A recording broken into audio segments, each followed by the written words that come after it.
Saying hello to Paul Goss, the main man at Body Logic Health down there in Battersea, London. It's down there these days for me, up here in Newark. So Paul, how do you describe your role at Body Logic Health?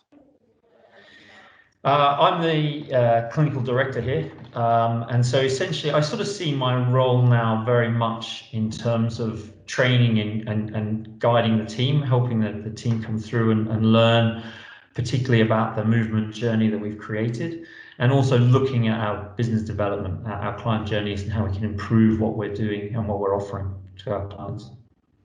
All right, so with that in mind, what we'd really like to do is take a look at a bit of your journey that Body Logic Health offers, and to do that, I'm going to sort of switch across to the website. So let me just sort of pull that up there now. So hopefully we can all sort of see Body Logic Health, the movement specialists. All right, so let's start at the beginning. Is that remove pain? Yeah, so remove pain. I mean, I think what I tend to look at now and where I like us to sit as a business is there are clients out there, and actually I say you start at the end of the journey, but actually that could be the start of the journey for some. People are out there and they'll go searching for your expertise because they're in pain. And that's an obvious one. And people will also go searching for your help if they're looking to improve their performance. So they're the sort of two clear parts of our journey. So removing our pain, that's something we want to do, something a lot of people do, and we want to be really good, fast, effective removal of clients' pains, a real sort of key message we try to get across to clients. Where I'm trying to really target our business is towards that building the foundation, because I think that's the area that people miss. I don't think it's an area that people get out of bed and go, right, I need to go and build my foundation, because unless they're in pain or unless they've got a specific performance goal, that it's not really something that they're going to think about. So this is the area that we use TPMs, where we use our kinetic control to really make sure that we're correcting movement patterns, building foundation. So that's kind of how our journey looks for our clients within the business. Okay, so you've mentioned remove pain, and it's let's imagine that is the first step for somebody. Yep. That they come seek you out for that particular goal, and then when to build foundation. So what actually happens within build your foundation?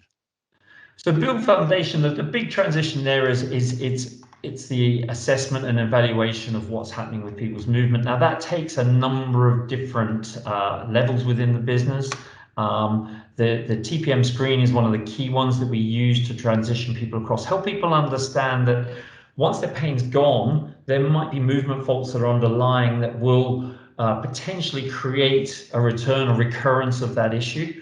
So it's really about educating the client to what's happening and how they're moving. Now, we also use video analysis for our running. We use movement screens for our Pilates. But it's really about educating the client to see that, okay, things have settled, but actually how you're moving, how things are going currently could lead to that problem returning. And we want to make sure that we can then take the client on that journey to improve that next step. So you've mentioned both kinetic control and TPM, the performance matrix. Is it fair to say then in remove pain we're primarily using kinetic control, and then TPM becomes more of a potential once we get into the build foundation stage, build your foundation stage? Is that sort of correct? Absolutely. Remove pain is all about low threshold work, and I think that is all kinetic control in that remove pain situation. What we're looking at now is how it's quite exciting that we can build in this express journey and start to analyze that bigger picture specifically to the client. And that helps us transition them across and start to understand the bigger picture that's going on, and why that building their foundation step is so important in getting them back to good movement health again. And how And how does it actually work? So with respect to, just say for an example of a case study you can think of, that somebody comes in with a particular presentation, they go through the kinetic control process, and then they're now at that, moving on to the next phase that you're describing here. How does that actually work? So that journey is it's where we're really developing things now. So what we've looked at doing with clients is, once their pain settles down, and you can't just start that conversation on the next step, you've got to preempt things as things are starting to progress and settle down. But if, for example, we've got somebody who's come in with a shoulder problem, what we're going to do is start to look at the bigger picture around the shoulder. So we've got two options that we can work, and they'll be targeted to the client in front of us. We can either now go towards the upper quadrant screen, which gives us a more specific targeted assessment, or we could go to the coordination element of a foundation screen. Again, both of them stick with low threshold and allow us to sort of get the client to see the bigger picture and the importance of the rehab phase. What we can then do is, once they're in that foundation building process at the right time and sort of goal dependent for the client, we can then add in the strength speed testing and layer that on top and help them see that next step. Now, that then obviously starts to relate into activities that they're doing, hobbies they enjoy, sports they might be wanting to get back to. But it's building that transition and step for them. So we start it, and then we can assess halfway through and go, look, there's strength and speed stuff that we can work on as well. So it's really exciting that we can really get a nice clear journey going for the clients now. Okay, now with respect to TPM as a platform, because it is it's all systemized, by which I mean you log in, you enter the injury history, you then go through a battery of tests, you then, for each test, you enter yes, no for a number of different scoring items, and you get the site direction and threshold report out at the end. At Yep. that moment, you've got the report. How much then thinking is required by the actual clinician, or the rehabber, or the coach? So again, what's the demands on them in terms of reasoning skills at that particular point? Oh, that's a big question, Lincoln.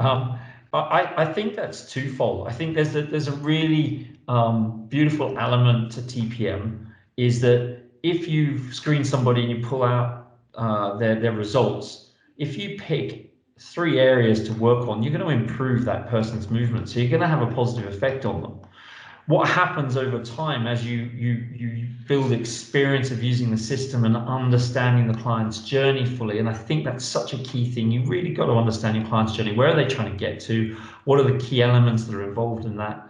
But then you can start to really analyze it and pull out the best 3 areas to focus on, and then you really start to power up the results that you're getting. And I think that's kind of the way I look at it when I'm talking to the team about it. You know, pull out any 3, you're going to do something really good for the client. Get better over time, learn more, analyze the information, align it to your client's goals and needs. Then yeah, you can really change their movement patterns quickly. Okay, so there's the initial, we could just go with choose 3 and we're going to make some improvements, but as we get more refined our ability to prioritize and select what are the key sites and directions, then that challenge, that ability improves to change the outcomes for the client at that particular time. Absolutely. Okay, so if you were seeing maybe a hip meter rotation, a hip flexion, and a pronation of the foot on the same side, so on the right leg, what sort of clinical presentations would you sort of typically see going alongside maybe a hip flexion, hip meter rotation, or a pronation of the foot type story, either low or high threshold actually? Well, I suppose we see a lot of runners. We work a lot with runners, so we generally are getting these people in. We're increasingly seeing, obviously, in the current climate, a lot of people going out and running regularly for the first time. They might have run once or maybe twice a week. They're now running 3, 4, 5 times a week. So when you get those presentations, we're getting a lot more tendinopathies coming in.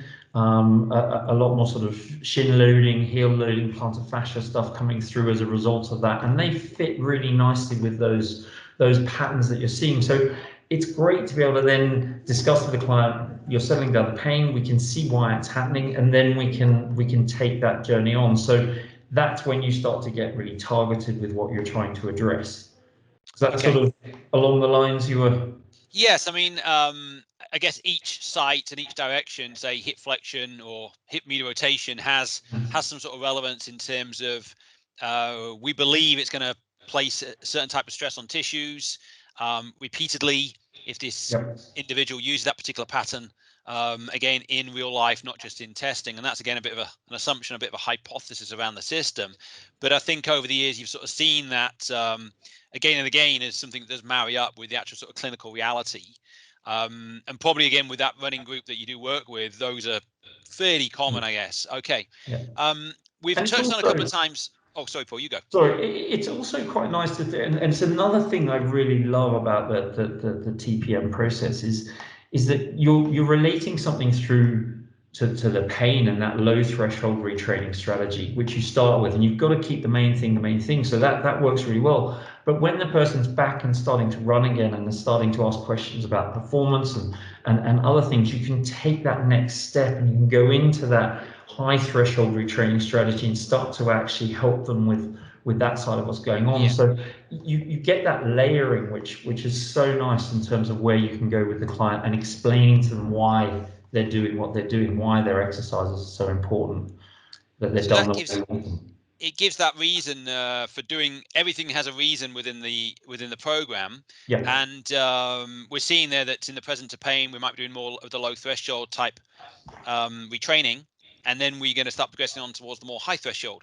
But progress, I don't mean we're going to progress our low too high. What I mean is we're going to progress our training in a way that we're going to start doing things that have more direct impact on performance. Yeah. That low and high threshold are distinct things, Yeah. and we don't make low into high. We start adding high threshold as something different on its own. So always good to reinforce that coming out of the report. Now what I was going to mention is we've mentioned TPM Express a couple of times now. So Yep.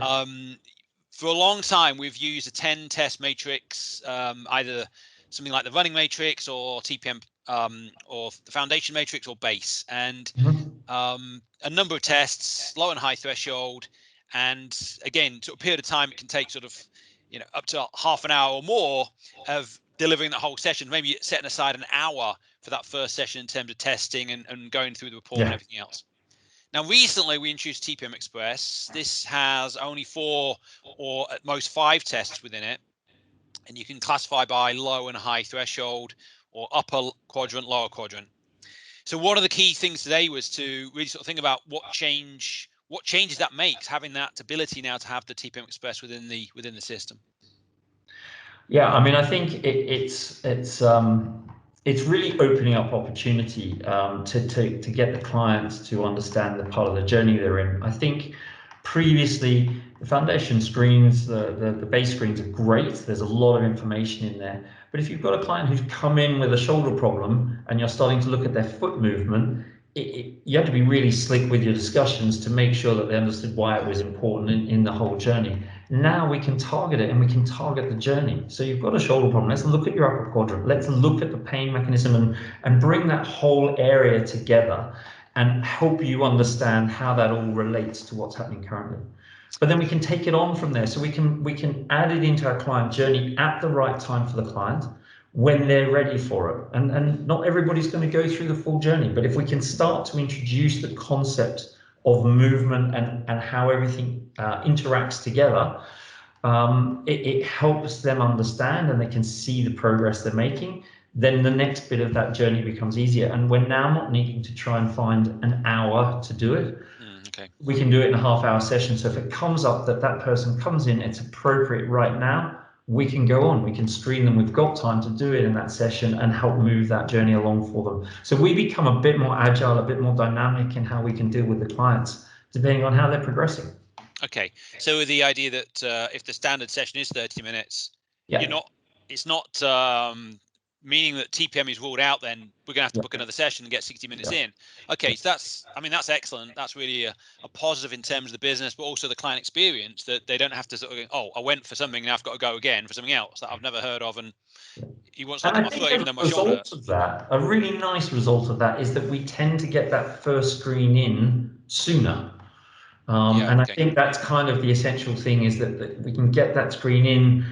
If you've been doing the KC journey, clients have a pretty good idea of what's going on, and you'll know a little bit more. But if we can go, look, we can assess this right now, 2-3 sessions in, and really start that journey, they're buying into where you're taking them and what's involved.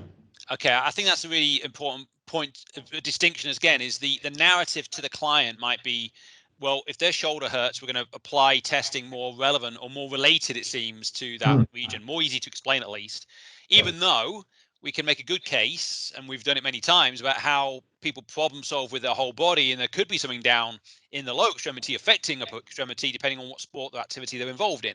So that's still valid, but it's a harder sell. It's a harder narrative to have with the client. So I completely recognize that, and making the process easier, and certainly for the newer clinicians and practitioners using the system, it's easier to make that connection. Okay. So if we've gone from remove pain, we've got build your foundation. How does that now then sit alongside elevate performance? So if we're going in that linear journey, because there's 2 ways I'll look at our performance side. So we've got remove pain, build foundation. So once we build a foundation, we've started to build that core, and we're starting to look at the strength and speed movements on their screen. We've already started to address that. What we're starting to say here is your foundation's good. You've probably got a pretty good score on your TPM, and we're actually ready to really push your training harder, knowing that your risk of injury or performance deficits have been reduced greatly. So it means that the client's in a safer place to train hard, and we can use that then as a cross-reference to come back to. So in that journey, it's sort of giving us the green light to say, right, we can push you harder. We can see where we can get your body to in the next step. The other way that we look at it is the clients that might come into the journey here. So they might come in going, look, I'm trying to beat my 10K time, and I want to do running coaching. I want to build my speed.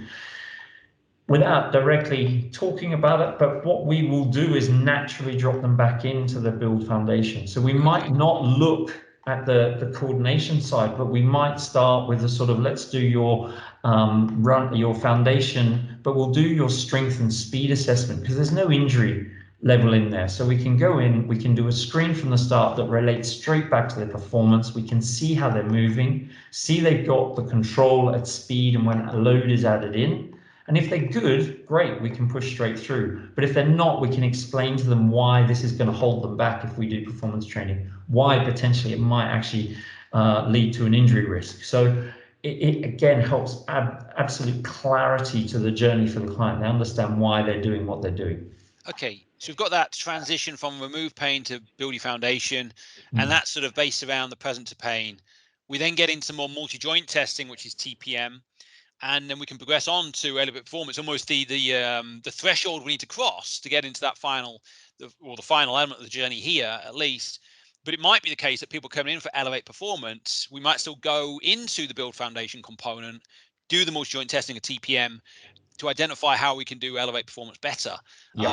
So it doesn't have to be a linear evolution of the plan here from remove pain onwards. So we can dip in and out at any given point, but there's a good reasoning for that. So I understand. So that's I mean, it's really evolved on, and again, I think clearer than ever in terms of how it works. So that's great. Good.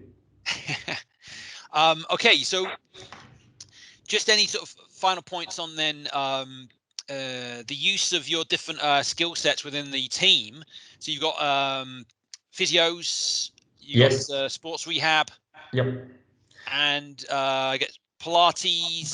So we've got basically our physios are doing the physio side, but all of them are working on screening. A couple of them do running coaching, a couple of them do Pilates.